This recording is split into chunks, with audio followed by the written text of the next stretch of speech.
혹시 한미경 님이신가요? 한 남성이 작은 목소리로 말했어요. 저는 김민호라고 합니다. 제가 스님은 아니고요. 사실 성당 신부입니다. 미경의 눈이 커졌습니다. 신부님이 여긴 왜?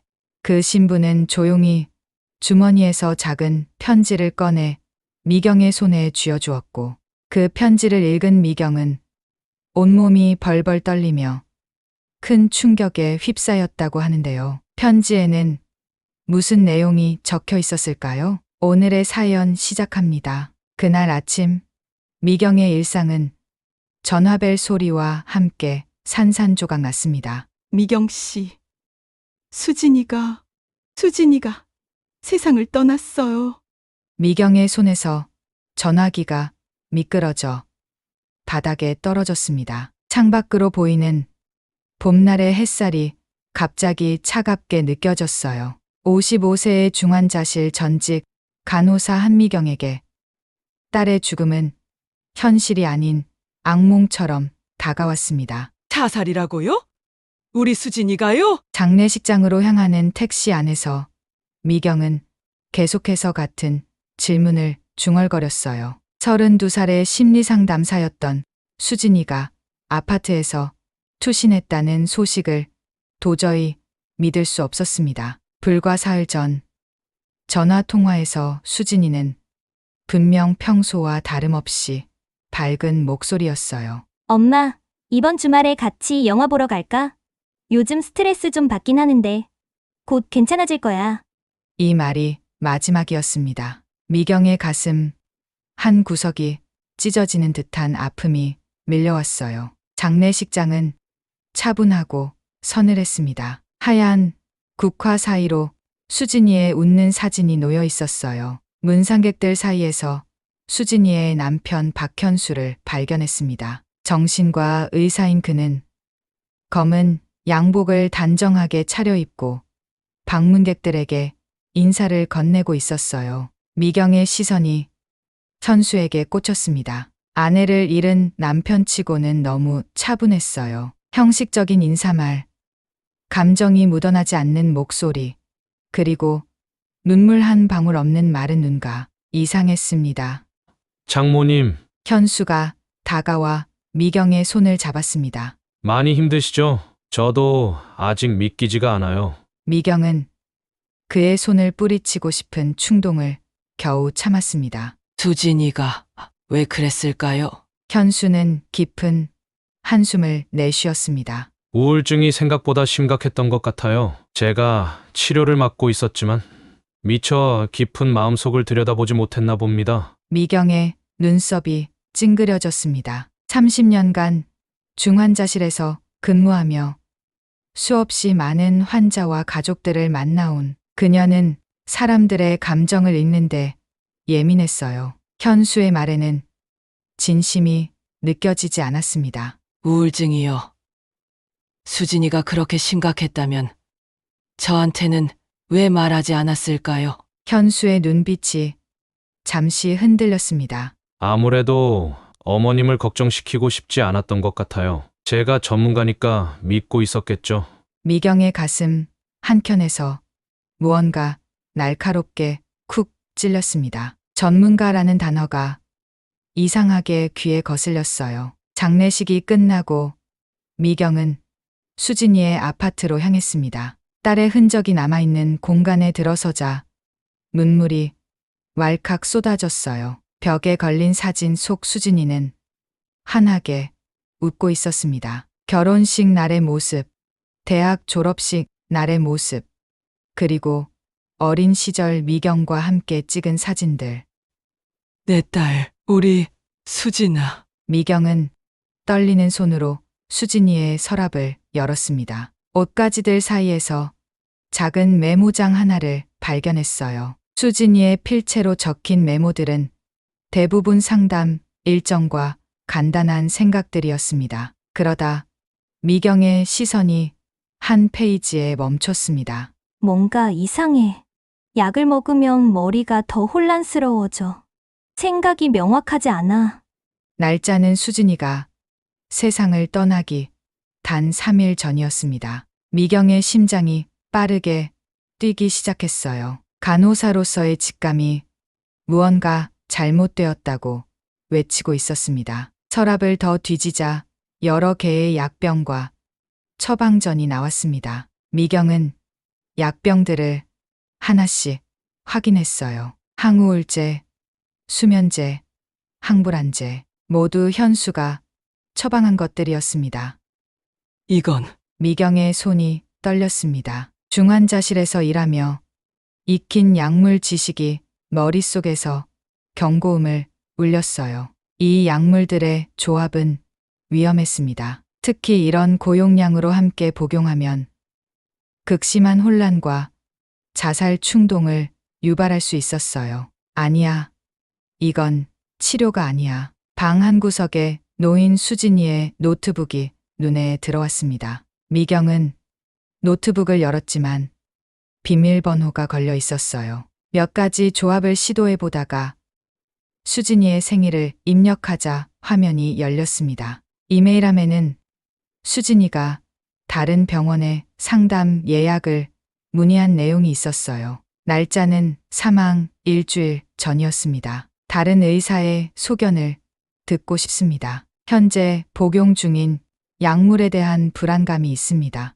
미경의 심장이 더 빠르게 뛰었습니다. 그리고 다음 이메일을 보고 미경은 손으로 입을 막았어요. 죄송합니다만 예약을 취소하겠습니다. 남편과 상의한 결과 현재 치료를 유지하기로 했습니다. 이메일 날짜는 사망 4일 전이었습니다. 미경의 머릿속에서 딸과의 마지막 통화가 떠올랐어요. 수진이의 목소리에는 불안함이 묻어 있었지만 자살을 암시하는 절망감은 없었습니다. 엄마, 요즘 좀 이상해. 약을 먹으면 내가 나 같지 않은 느낌이야. 의사와 상담해봤니? 응.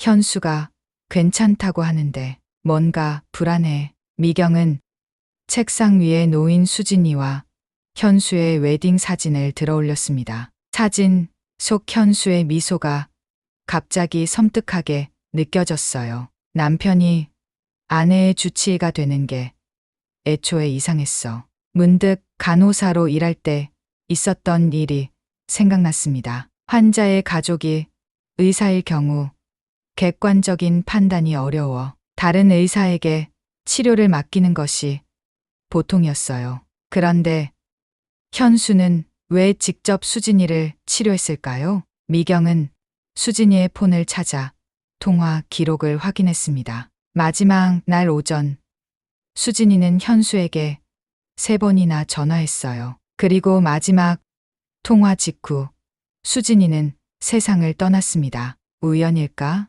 미경의 머릿속에서 간호사로서의 경험과 어머니의 직감이 서로 맞닿았습니다. 그리고 그 교차점에서 끔찍한 의혹이 솟아올랐어요. 이건 자살이 아닐 수도 있어. 창밖으로 어둠이 내려앉고 있었습니다. 미경은 떨리는 손으로 휴대폰을 집어들었어요. 서은혜, 수진이의 대학 동기이자 현재 보험회사에서 일하는 친구에게 전화를 걸었습니다. 은혜야, 나 미경이야. 수진이 엄마, 너에게 부탁할 게 있어. 미경의 눈에서 눈물이 흘러내렸지만 이번에는 슬픔이 아닌 결연한 의지가 담겨 있었어요. 30년간 중환자실에서 생사의 기로에 선 환자들을 지켜본 간호사의 눈으로 그녀는 딸의 죽음 뒤에 숨겨진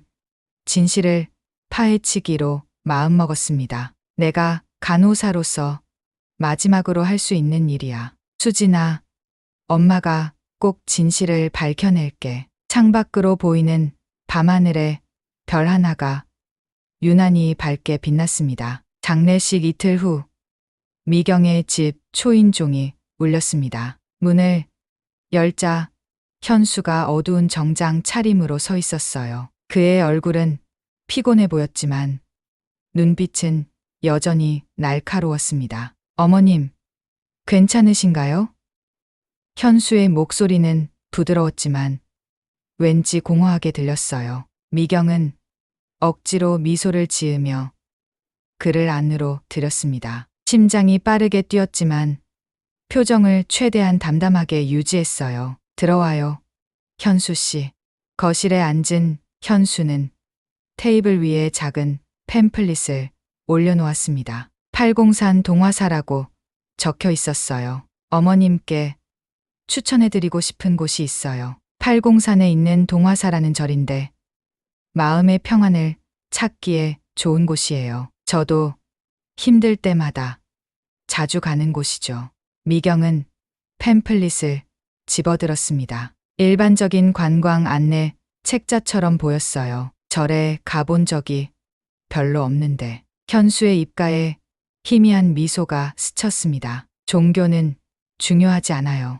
그저 마음을 비우고 자연 속에서 걷다 보면 위로가 될 거예요. 수진이도 가끔 함께 갔던 곳이니까요. 수진이의 이름이 언급되자 미경의 가슴이 찌릿했습니다. 딸의 흔적을 찾고 싶은 마음이 간절했어요. 그럼 한번 가볼게요. 현수는 만족스러운 표정으로 고개를 끄덕였습니다. 내일 제가 모시러 올게요. 아침 일찍 출발하는 게 좋을 것 같아요. 미경은 순간 동요했습니다. 현수와 단둘이 가는 것이 불편했어요. 아, 제가 혼자 가볼게요. 현수 씨도 바쁘실 텐데. 현수의 눈빛이 잠시 굳어졌습니다. 그러나 곧 부드러운 미소로 돌아왔어요. 그러시겠어요? 그럼 절 입구에서 김 스님을 찾으세요. 제가 미리 연락해 두겠습니다. 현수가 떠난 후 미경은 서은혜에게 전화를 걸었습니다. 은혜야, 내일 803 동화사에 가보려고 해. 현수가 추천했어. 전화기 너머로 은혜의 놀란 목소리가 들렸어요. 동화사요? 좀 이상한데요. 수진이가 평소에 불교에 관심이 없었다고 했잖아요. 미경의 등줄기로 한기가 흘렀습니다. 수진이가 현수와 자주 갔다는데. 아니에요. 미경 이모. 수진이는 분명히 현수가 종교적인 곳에 가는 걸 싫어한다고 했어요. 그러면서 웃으면서 말했죠. 현수 오빠는 불교보다는 가톨릭에 더 관심이 많아. 성당에 자주 간대. 미경의 눈이 커졌습니다. 뭔가 이상했어요. 왜 현수는 거짓말을 한 걸까요? 다음 날 아침 미경은 803으로 향했습니다. 동화사로 가는 길은 예상보다 험했어요. 울창한 숲을 지나 돌계단을 오르자 고즈넉한 절이 모습을 드러냈습니다. 미경은 입구에서 김 스님을 물었지만 그런 스님은 없다는 대답이 돌아왔어요. 가슴이 덜컹 내려앉았습니다. 왜 현수는 또 거짓말을 한 걸까요? 혼란스러운 마음으로 미경은 법당으로 향했습니다. 향냄새가 코끝을 자극했어요. 불상 앞에 무릎을 꿇고 앉았지만 마음은 더욱 복잡해졌습니다. 놀라서 고개를 들자 50대 중반으로 보이는 남자가 서 있었습니다. 그는 스님이 아니라 평범한 차림의 남성이었어요. 혹시 한미경 님이신가요? 미경은 경계하며 고개를 끄덕였습니다. 남자는 주위를 살피더니 작은 목소리로 말했어요. 저는 김민호라고 합니다. 제가 스님은 아니고요. 사실 성당 신부입니다. 미경의 눈이 커졌습니다. 신부님이요? 하지만 왜? 김 신부는 조용히 손가락을 입에 갖다 대며 말을 막았습니다. 그리고 주머니에서 작은 쪽지를 꺼내 미경의 손에 쥐어주었어요. 이걸 읽어보세요. 그리고 곧바로 이곳을 떠나세요. 미경은 떨리는 손으로 쪽지를 펼쳤습니다. 딸의 죽음을 의심하십시오. 의사를 조심하세요. 심장이 터질 듯이 뛰었습니다. 눈앞이 어지러워졌어요. 이게 무슨 뜻이죠? 미경의 목소리가 떨렸습니다. 김 신부는 불안한 눈빛으로 법당 입구를 주시하며 말했어요. 어젯밤 꿈에 흰 옷을 입은 젊은 여성이 나타났습니다. 자신의 어머니를 구해달라고 애원했어요. 그리고 이름이 수진이라고 했습니다. 미경의 온몸에 소름이 돋았습니다. 숨이 막혀왔어요. 어떻게 저를 찾으신 거죠? 꿈속에서 본 여성이 오늘 이곳에 오실 거라고 했습니다. 그래서 아침부터 기다리고 있었어요. 그런데 김 신부의 말이 끊겼습니다. 법당 입구에 현수의 모습이 보였어요. 그는 미경과 김 신부를 번갈아 바라보았습니다. 어머님, 여기 계셨군요. 현수의 목소리는 평소와 같이 부드러웠지만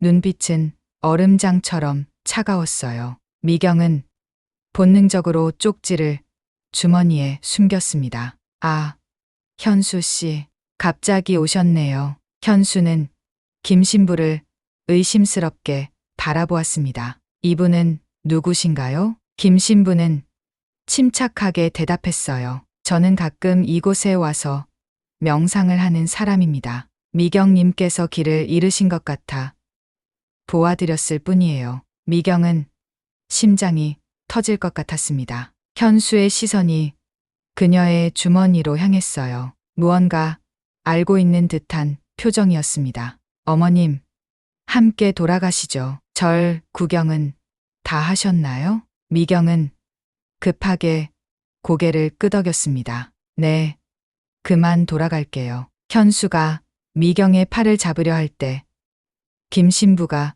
재빨리 그들 사이에 끼어들었어요. 미경님, 아까 말씀드린 불경 구절을 적어드릴게요. 제 연락처도 함께요. 김 신부는 미경에게 또 다른 쪽지를 건네며 작은 소리로 속삭였습니다. 오늘 밤 8시 대구 성 베드로 성당으로 오세요. 미경은 간신히 고개를 끄덕였습니다. 현수의 시선이 따갑게 느껴졌어요. 저를 내려오는 길, 현수는 평소보다 더 많은 말을 했습니다. 마치 미경의 생각을 다른 곳으로 돌리려는 듯했어요. 어머님, 수진이 생각이 많이 나시죠?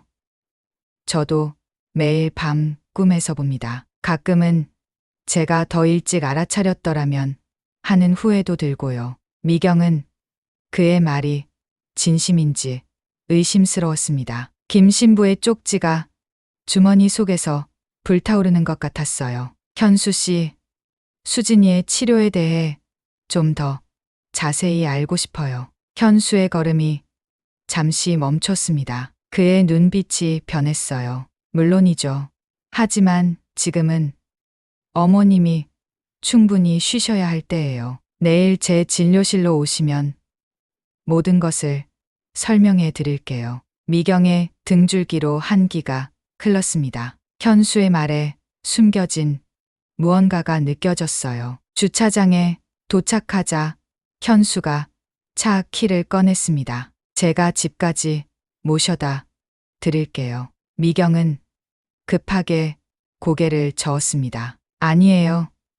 택시 타고 갈게요. 현수 씨도 바쁘실 텐데. 현수의 입술이 굳게 다물어졌습니다. 정말 괜찮으시겠어요? 어머님 상태가 많이 안 좋아 보이는데. 괜찮아요. 그냥 좀 피곤할 뿐이니까요. 현수는 마지못해 고개를 끄덕였습니다. 하지만 그의 눈빛은 여전히 미경을 떠나지 않았어요. 택시를 기다리는 동안 미경은 현수가 주차장 한쪽에서 전화 통화를 하는 모습을 보았습니다. 그의 표정이 굳어져 있었어요. 누구와 통화하는 걸까? 무슨 이야기를 하고 있을까? 택시를 타고 집으로 돌아오는 길, 미경은 주머니 속 쪽지를 꺼내 다시 읽었습니다. 딸의 죽음을 의심하십시오. 의사를 조심하세요. 미경의 눈에서 뜨거운 눈물이 흘러내렸습니다. 모든 직감이 현수를 향해 있었어요. 그는 수진이의 죽음과 관련이 있을까요?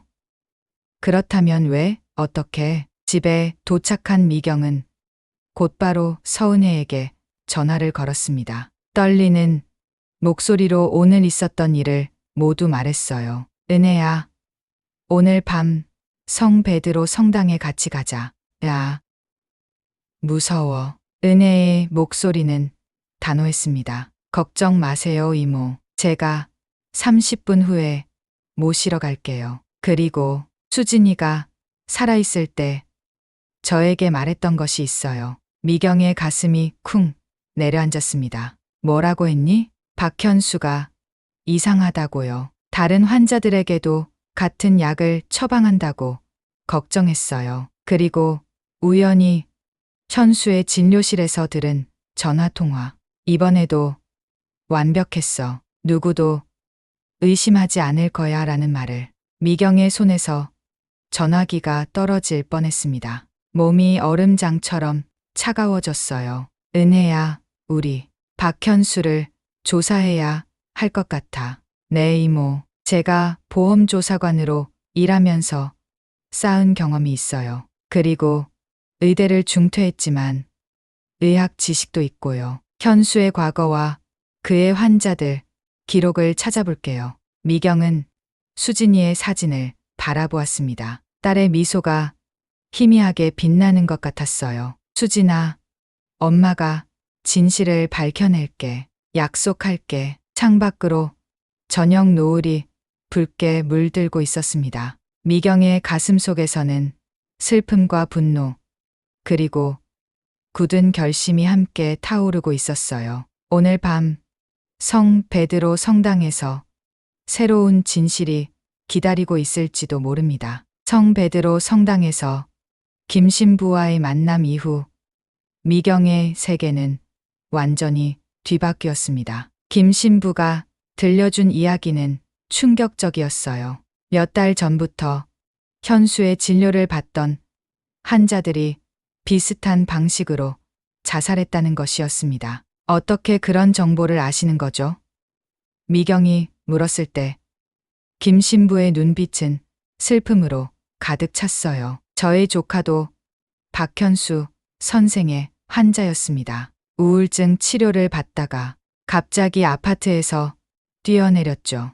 이 말을 들은 미경의 심장이 얼어붙었습니다. 수진이와 너무나 비슷한 죽음이었어요. 그로부터 일주일이 지났습니다. 미경과 은혜는 현수의 과거를 파헤치기 위한 작전을 세웠어요. 은혜는 보험회사의 자료를, 미경은 간호사 인맥을 통해 병원 기록을 조사하기로 했습니다. 미경은 서울대병원에서 함께 일했던 동료 정숙에게 전화를 걸었어요. 정숙은 지금 서울의 대형 병원 의무기록실에서 일하고 있었습니다. 수가, 마 부탁 하나만 들어줄래? 박현수라는 정신과 의사의 환자 기록을 좀 살펴봐줘. 전화기 너머로 잠시 침묵이 흘렀습니다. 미경은 자신의 부탁이 얼마나 위험한지 알고 있었어요. 하지만 딸을 위해서라면, 미경아, 그건 불법이야. 내가 왜 그런 위험한 짓을. 미경의 목소리가 떨렸습니다. 내 딸이 그 사람 때문에 죽었을지도 몰라. 제발. 수진이를 위해서. 정숙의 한숨 소리가 들렸습니다. 알았어. 하지만 내가 직접 기록을 꺼낼 순 없어. 대신 접근 권한이 있는 정신과 간호사 한 명을 알아. 내가 연락해 볼게. 이틀 후 미경은 병원 근처 카페에서 정숙을 만났습니다. 정숙의 얼굴은 창백했어요. 그녀는 주위를 살피며 작은 USB를 미경에게 건넸습니다. 이거 봤어. 미경아, 너무 끔찍해. 미경의 손이 떨렸습니다. 뭘 발견한 거야? 정숙은 목소리를 낮추었어요. 박현수가 담당했던 환자 중 지난 5년간 8명이 자살로 사망했어. 모두 비슷한 처방을 받았고 모두 갑자기 상태가 악화됐다가 죽었어. 미경의 가슴이 쿵 내려앉았습니다. 입안이 마르고 심장이 미친 듯이 뛰었어요. 8명이라고? 그게 가능해? 정신과 의사 중에서는 비정상적으로 높은 숫자야. 보통은 평생에 한두 명 정도가 자살하는 경우가 있을 수 있지만 5년 동안 8명은 절대 정상이 아니야. 미경은 그 자리에서 USB를 확인하고 싶었지만 정숙이 그녀의 손을 꽉 잡았어요. 절대 공공장소에서 보지 마. 누가 볼지 몰라. 그리고 미경아, 조심해. 이 사람은 보통 사람이 아닌 것 같아. 집으로 돌아온 미경은 떨리는 손으로 컴퓨터를 켰습니다. USB를 연결하자 수많은 파일이 나타났어요. 환자 기록, 처방전, 상담 기록, 모든 것이 거기에 있었습니다. 첫 번째 파일을 열었습니다. 김서영, 28세, 대학원생. 가벼운 불면증으로 치료를 시작했다가 3개월 만에 자살. 보험금 1억 5천만 원. 두 번째 파일. 이민준, 35세, 회사원. 직장 스트레스로 인한 우울감 치료 중 4개월 만에 자살. 보험금 2억 원. 세 번째 파일. 최지엔, 29세, 간호사. 번아웃 증후군으로 치료받다가 2개월 만에 자살. 보험금 2억 5천만 원. 미경의 눈에서 뜨거운 눈물이 흘러내렸습니다. 이 모든 사람들, 수진이처럼 젊고 유망했던 사람들이 왜 갑자기 자살을 선택했을까요? 은혜에게 전화를 걸었습니다. 은혜야, 중요한 걸 발견했어. 지금 와줄 수 있어? 1시간 후 은혜가 도착했습니다. 그녀도 심각한 표정이었어요. 저도 중요한 정보를 찾았어요, 이모. 제가 먼저 말할게요. 은혜는 노트북을 열고 보험회사 내부 시스템 화면을 보여주었습니다. 보험금 수령자를 추적했어요. 모든 환자들의 보험금이 결국에는 박현수 명의의 여러 계좌로 분산 입금되었어요. 직접적으로는 아니고 여러 단계를 거쳐서요. 미경의 손이 부들부들 떨렸습니다. 어떻게 그게 가능한 거지? 은혜의 눈빛이 차가워졌어요. 박현수는 환자들과 가짜 결혼이나 사실혼 관계를 맺었어요. 법적으로 인정되는 관계를 만들어서 보험금 수령권을 확보한 거죠. 그런 게 어떻게 가능해? 미경의 목소리가 높아졌습니다. 정신과 의사니까요. 환자의 심리적 취약점을 알고 의존성을 키우고 완벽한 조종이 가능했던 거예요. 미경은 컴퓨터 화면을 노려보았습니다. 각 환자의 처방전을 하나하나 살펴봤어요. 간호사로서의 경험이 떠올랐습니다. 이 약물 조합, 치료가 아니라 살해를 위한 것이었어요. 이건 치료가 아니야. 미경의 목소리가 떨렸습니다. 이 약물 조합은 자살 충동을 유발해. 항우울제와 특정 항불안제를 함께 복용하면 초기에 자살 충동이 증가할 수 있거든. 여기에 수면제까지 더하면. 은혜의 얼굴이 창백해졌어요. 수진이도 그런 약을 먹었나요? 미경은 고개를 끄덕였습니다. 가슴이 찢어지는 듯한 고통이 밀려왔어요. 자신의 딸이 정신과 의사에게 속아서 약물로 조종당해서. 그런데 왜 하필 수진이었을까?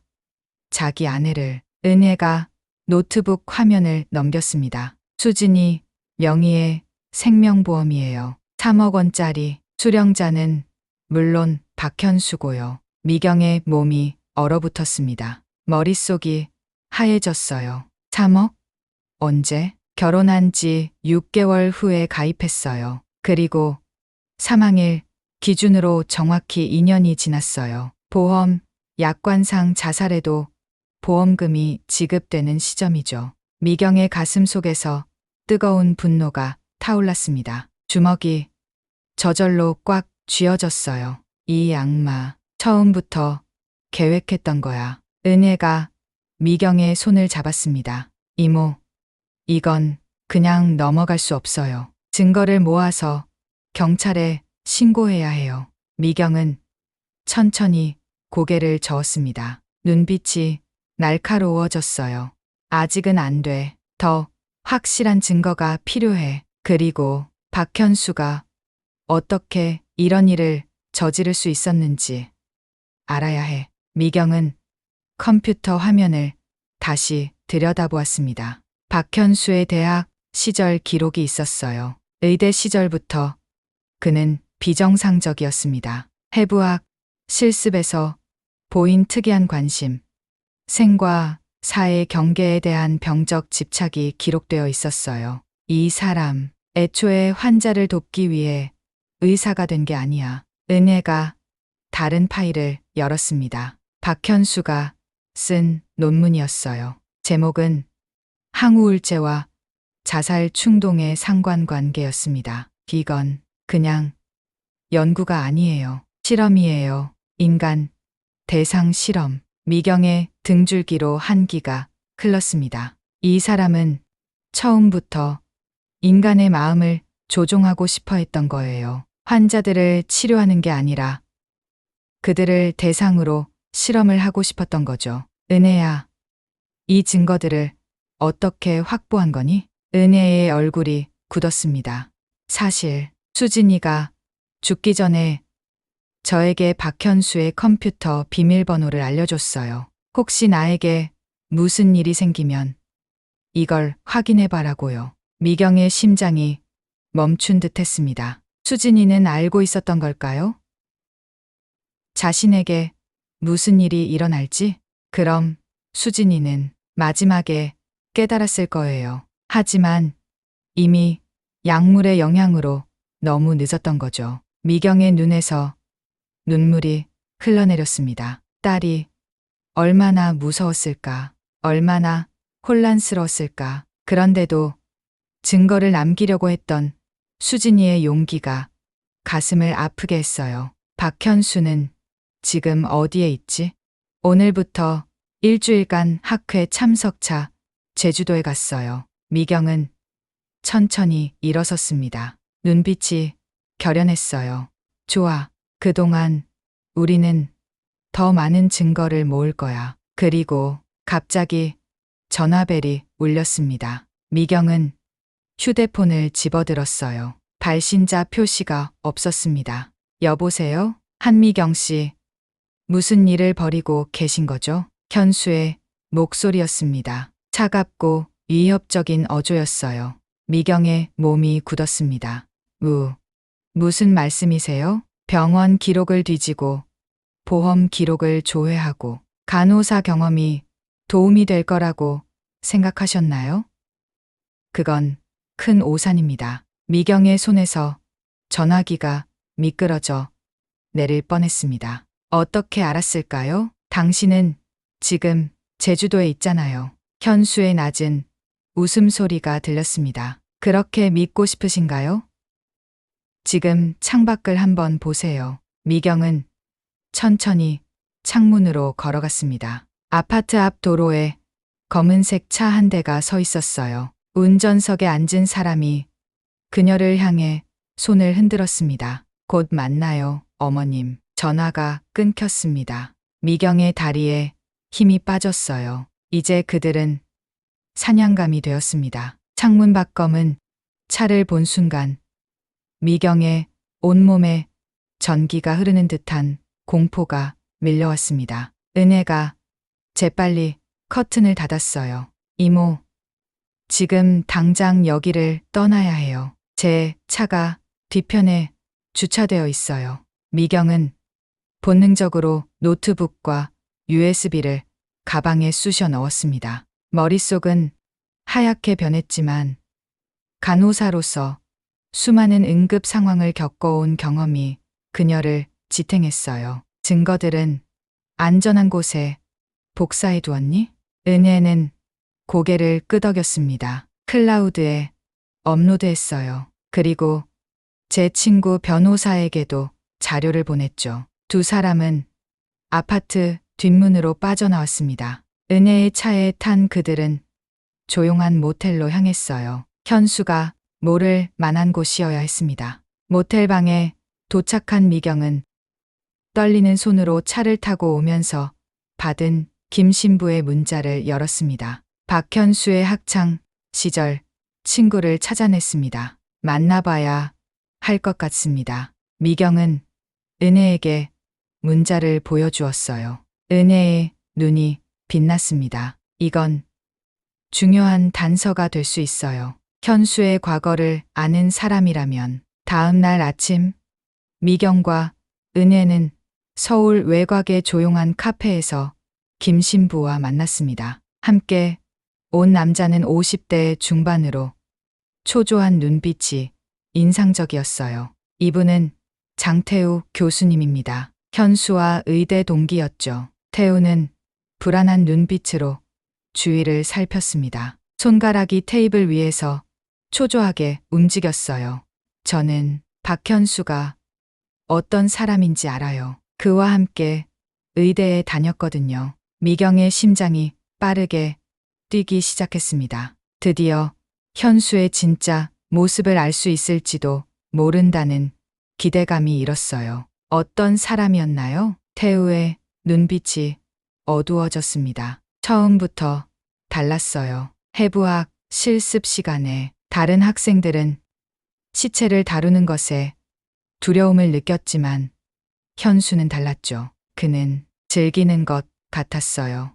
미경의 손에 땀이 배었습니다. 가슴 한구석이 차갑게 얼어붙는 기분이었어요. 그가 정신과를 선택한 이유가 제어하고 싶었던 거예요. 태우가 말을 잘랐습니다. 그는 항상 사람들의 마음을 조종하는 것에 관심이 있었어요. 한 번은 이렇게 말했죠. 정신과 의사는 환자의 생각을 바꿀 수 있는 신과 같은 존재라고요. 은혜가 노트북을 열었습니다. 박현수가 쓴 논문들을 찾아봤어요. 항우울제와 자살 충동의 상관관계에 관한 연구가 있더군요. 태우의 얼굴이 창백해졌습니다. 손이 부들부들 떨렸어요.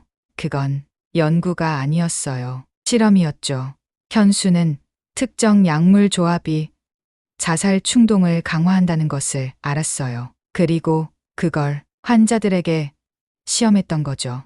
미경의 몸이 얼어붙었습니다. 목구멍에서 쓴맛이 올라왔어요. 어떻게 그런 짓을. 저도 알게 되었을 때 믿을 수 없었어요. 그래서 윤리위원회에 신고하려고 했죠. 태우의 목소리가 떨렸습니다. 그랬더니 태우는 천천히 셔츠 소매를 걷어 올렸습니다. 그의 팔목에는 깊은 흉터가 있었어요. 현수가 저를 공격했어요. 넌 내 실험을 방해할 수 없어 라고 말하면서요. 그 후 저는 도망쳤죠. 다른 대학으로 옮겼고 지금까지 숨어 지냈어요. 미경의 가슴이 조여들었습니다. 현수는 학생 시절부터 위험한 사람이었던 거예요. 그런데 왜 지금 나타나신 거죠?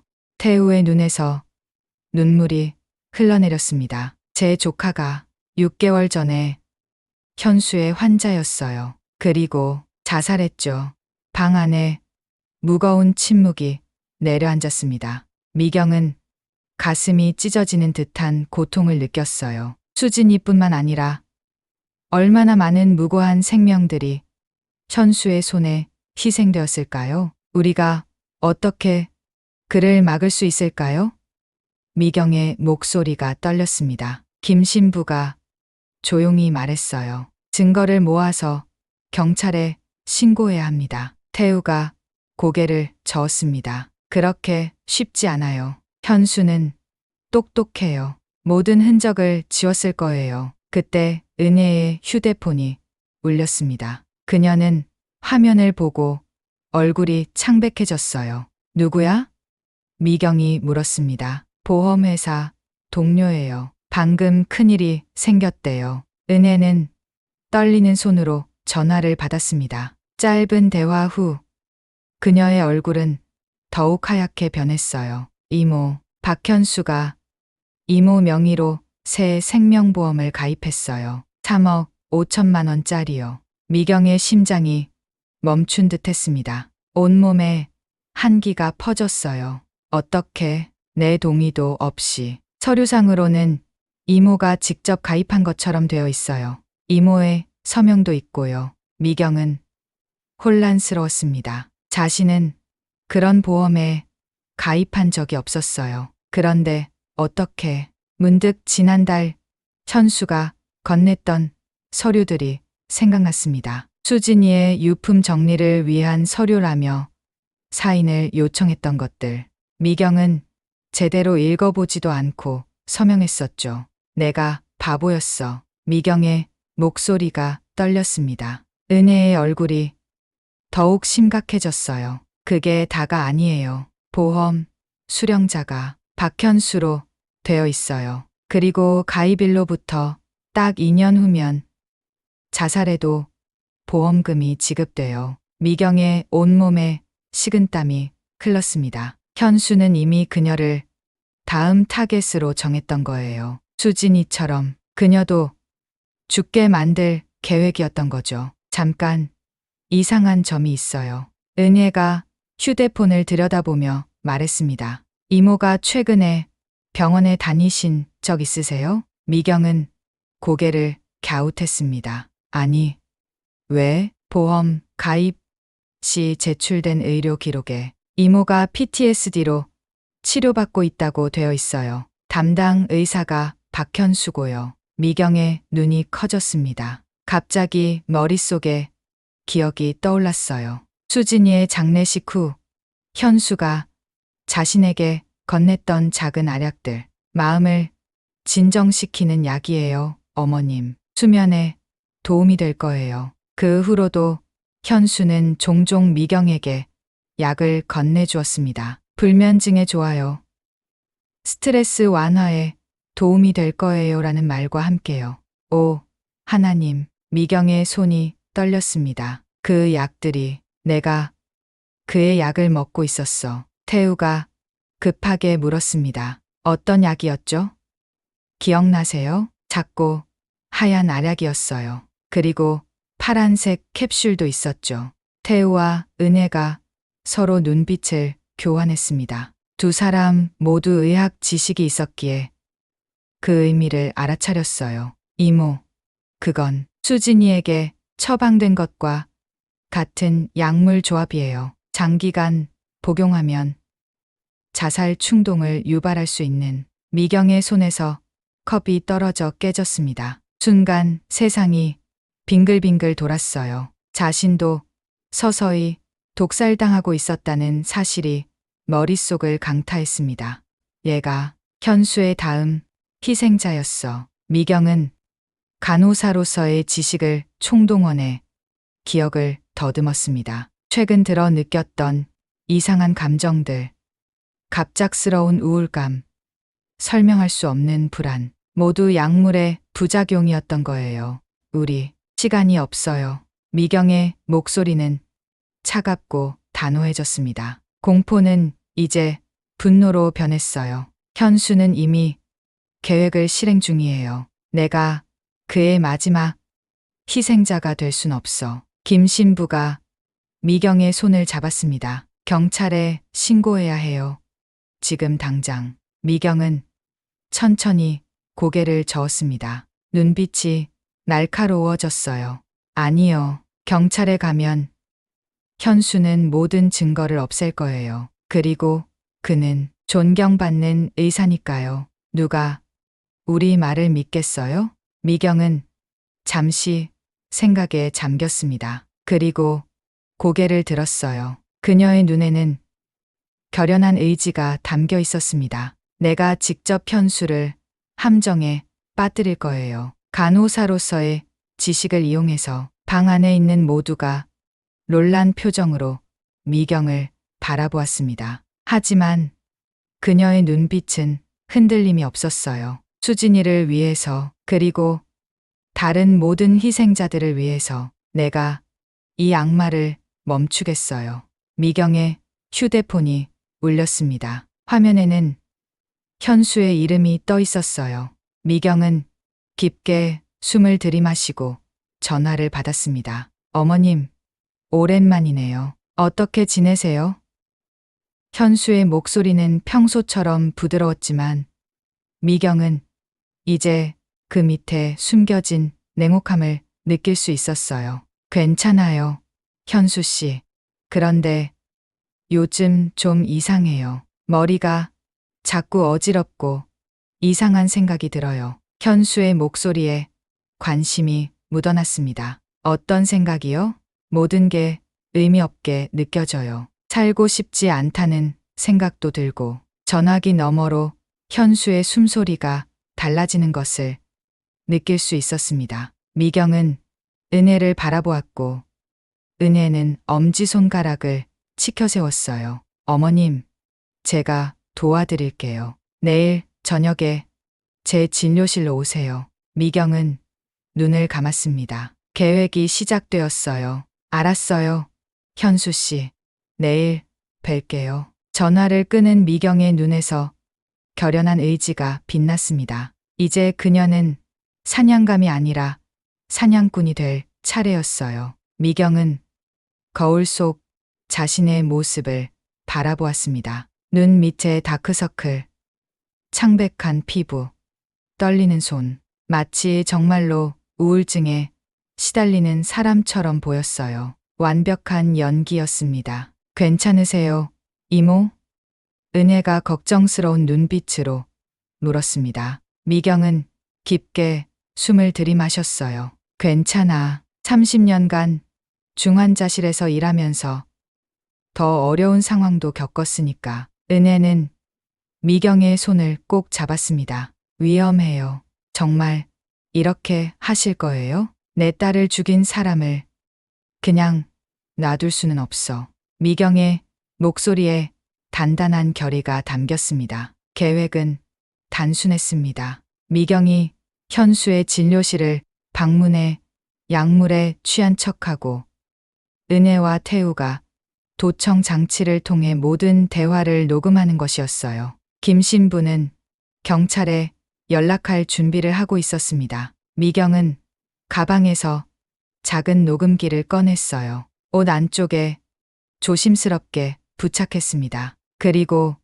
휴대폰을 확인했어요. 위치 추적 앱이 활성화되어 있었습니다. 만약 내가 3시간 안에 연락하지 않으면 바로 경찰에 신고해. 미경이 은혜에게 말했습니다. 은혜의 눈에 눈물이 고였습니다. 꼭 돌아오세요. 수진이도 그걸 원할 거예요. 오후 6시 미경은 현수의 진료실 앞에 도착했습니다. 심장이 미친 듯이 뛰었어요. 하지만 간호사로서 수많은 위기 상황을 대처해 온 경험이 그녀를 침착하게 만들었습니다. 진료실 문을 열자 현수가 미소를 지으며 일어섰어요. 어머님, 어서 오세요. 많이 힘드셨죠?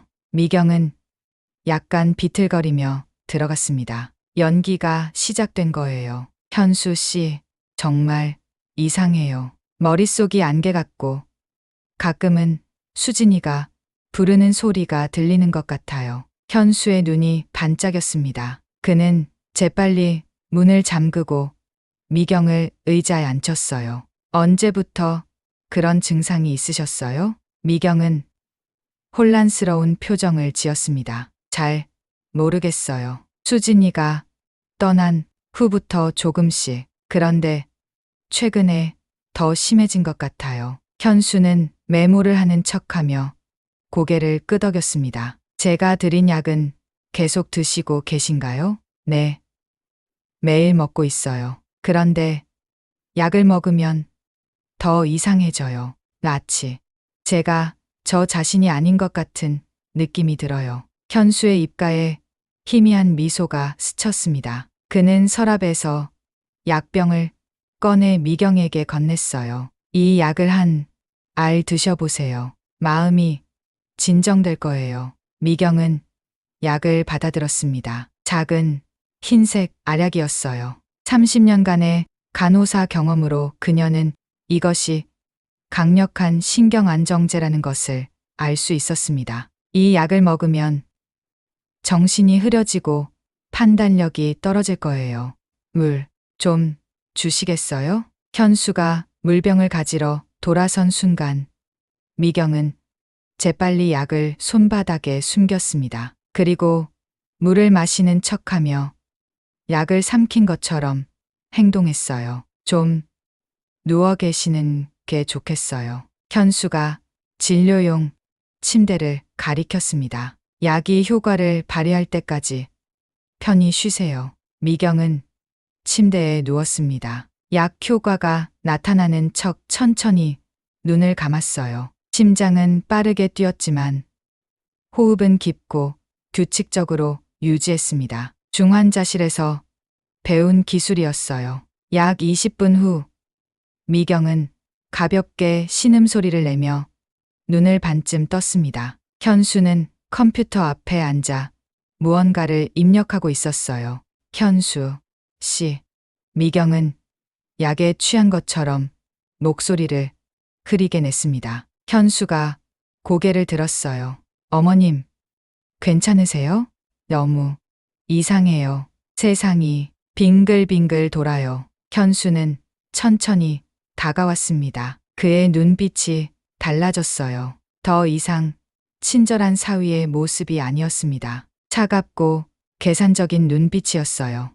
약이 효과가 있나 보네요. 좋습니다. 미경은 혼란스러운 척 몸을 뒤척였습니다. 이 약이 뭐예요? 현수가 웃었습니다. 차갑고 섬뜩한 웃음이었어요. 걱정 마세요. 고통 없이 편안하게 해드릴 테니까요. 미경의 등줄기로 한기가 흘렀습니다. 하지만 그녀는 계속 연기를 이어갔어요. 수진이도 이런 약을 먹었나요? 현수의 눈빛이 변했습니다. 그는 잠시 미경을 관찰하더니 의자에 앉았어요. 똑똑하시네요, 어머님. 그래요. 수진이도 같은 약을 먹었어요. 처음에는 가벼운 용량으로 시작했죠. 그리고 점점 용량을 늘렸어요. 미경의 심장이 빠르게 뛰었습니다. 녹음기가 모든 것을 담고 있기를 기도했어요. 왜 그랬어요? 수진이는 당신 아내였잖아요. 현수가 웃음을 터뜨렸습니다. 사랑? 아니요. 수진이는 실험 대상이었어요. 모든 환자들이 그랬죠. 미경은 눈물을 참으며 계속 물었습니다. 실험이라니 무슨 실험이요? 현수의 눈이 열정으로 빛났습니다. 그는 마치 자신의 업적을 자랑하듯 말하기 시작했어요. 인간의 마음을 완벽하게 조종하는 실험이에요. 정신과 의사로서 사람의 마음을 바꾸는 것이 얼마나 큰 쾌감인지 아세요? 약물로 그들의 생각을 바꾸고 행동을 조종하고 그리고 마지막에는 그들 스스로 목숨을 끊게 만드는 거죠. 완벽한 살인이에요. 누구도 의심하지 않는. 미경은 몸이 얼어붙는 것 같았습니다. 이 사람은 인간이 아니었어요. 악마였습니다. 수진이는 어떻게 알게 됐나요? 현수의 표정이 어두워졌습니다. 너무 똑똑했어요. 제 연구 자료를 우연히 발견했죠. 그래서 계획을 앞당겨야 했어요. 계획이요? 원래는 3년 후에 계획했어요. 보험금이 더 커질 테니까요. 하지만 수진이가 의심하기 시작했고, 그래서 마지막 통화에서 결정적인 약을 먹게 했죠. 미경의 심장이 멎는 것 같았습니다. 수진이의 마지막 순간이 어땠을지 상상하니 가슴이 찢어지는 것 같았어요. 당신은 괴물이에요. 현수가 어깨를 으쓱했습니다. 과학자라고 불러주세요. 이제 어머님 차례예요. 하지만 걱정 마세요. 저는 자비롭거든요. 고통 없이 보내드릴게요. 현수가 서랍에서 주사기를 꺼냈습니다. 미경은 그 순간을 기다렸다는 듯이 벌떡 일어났어요. 놀랐나요? 미경의 목소리는 더 이상 약에 취한 것처럼 흐리지 않았습니다. 또렷하고 단호했어요. 현수의 눈이 커졌습니다. 어떻게 30년간 중환자실 간호사로 일했어요. 약물의 색과 모양만 봐도 무엇인지 알아요. 당신이 준 약은 내 손바닥에 있어요. 미경은 손을 펴 보였습니다. 그곳에는 작은 흰색 알약이 있었어요. 현수의 얼굴이 분노로 일그러졌습니다. 당신. 그는 주사기를 들고 미경에게 달려들었어요. 하지만 미경은 준비되어 있었습니다. 중환자실에서 난폭한 환자들을 제압하는 법을 배웠기 때문이죠. 그녀는 재빨리 몸을 피하고 옆에 있던 의자를 현수의 다리 쪽으로 밀었어요. 현수가 의자에 걸려 넘어졌습니다. 주사기가 바닥에 떨어졌어요. 미경은 재빨리 그것을 발로 밀어냈습니다. 이게 다 녹음되고 있어요. 미경이 5단의 녹음기를 가리켰습니다. 당신의 자백, 모든 것이요. 현수의 눈에 광기가 번쩍였습니다. 아무도 못 들을 거예요. 당신이 여기서 살아 나가지 못할 테니까. 그는 다시 미경에게 달려들었습니다. 이번에는 손에 메스를 들고 있었어요. 미경은 심장이 터질 것 같았지만 침착함을 유지했습니다. 현수가 메스를 휘두르자 미경은 간호사 시절 배운 기술을 사용했어요. 그의 손목을 잡아 비틀고 팔을 등 뒤로 꺾었습니다. 현수가 고통스러운 비명을 질렀어요. 이런 걸 배웠나요? 현수가 이를 갈며 물었습니다. 난폭한 환자들을 진정시키는 방법이에요. 수십 년간 중환자실에서 배운 거죠. 하지만 현수는 강했습니다. 그는 몸을 비틀어 미경의 소나귀에서 벗어났어요. 그리고 다시 메스를 들고 달려들었습니다. 미경은 뒤로 물러섰지만 벽에 등이 닿았어요. 더 이상 피할 곳이 없었습니다. 현수의 눈에는 승리의 빛이 번쩍였어요. 이제 끝이에요, 어머님. 그 순간 진료실 문이 요란한 소리와 함께 열렸습니다. 경찰들이 들어왔어요. 그들 뒤로 은혜와 김신부 그리고 태우가 서 있었습니다. 박현수, 당신을 살인 혐의로 체포합니다. 경찰 한 명이 소리쳤습니다. 현수의 얼굴에서 모든 혈색이 빠져나갔습니다. 그는 잠시 도망칠 길을 찾듯 주위를 둘러보았지만 이미 늦었어요. 경찰이 현수에게 수갑을 채웠습니다. 그는 미경을 향해 증오의 눈빛을 보냈어요. 어떻게 알았지? 미경은 차분하게 대답했습니다. 3시간이 지나도 내가 연락하지 않으면 경찰에 신고하기로 했어요. 하지만 은혜가 참지 못하고 미리 신고한 모양이네요. 은혜가 미소를 지으며 다가왔습니다. 죄송해요, 이모. 너무 걱정되어서 위치 추적 앱으로 계속 지켜보고 있었어요. 현수가 메스를 들었을 때 더 이상 기다릴 수 없었어요. 미경은 안도의 한숨을 내쉬었습니다. 마침내 끝났어요. 현수가 경찰에 이끌려 나가는 것을 바라보며 미경은 가슴 속에서 무거운 짐이 내려가는 것을 느꼈습니다. 6개월 후 법정에서 박현수는 종신형을 선고받았습니다. 그의 실험과 살인에 관한 모든 증거가 공개되었고 의료계는 충격에 빠졌어요. 미경은 수진이의 유품들을 정리하다가 그녀의 일기장을 발견했습니다. 마지막 페이지에는 이런 글이 적혀 있었어요. 만약 내게 무슨 일이 생긴다면 엄마가 진실을 밝혀줄 거야. 간호사로서의 그녀의 직감은 절대 틀리지 않으니까. 미경의 눈에서 눈물이 흘러내렸습니다. 그녀는 일기장을 가슴에 안았어요. 수진아, 약속했던 대로 진실을 밝혔어. 이제 편히 쉬렴. 그날 오후 미경은 팔공산 동화사를 다시 찾았습니다. 김신부가 그녀를 기다리고 있었어요. 이제 어떻게 지내실 계획인가요?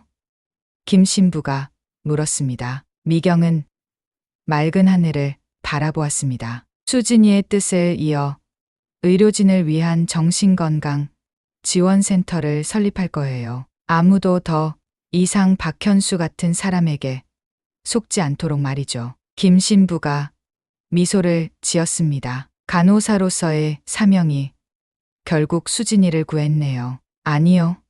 미경이 조용히 대답했습니다. 어머니로서의 사랑이 수진이를 구한 거예요. 봄바람이 미경의 머리카락을 부드럽게 쓸어넘겼습니다. 멀리서 수진이의 웃음소리가 들리는 것 같았어요. 미경은 처음으로 평온함을 느꼈습니다. 아픔은 여전했지만 이제 새로운 시작을 할 수 있을 것 같았어요. 수진아, 엄마가 너를 사랑해.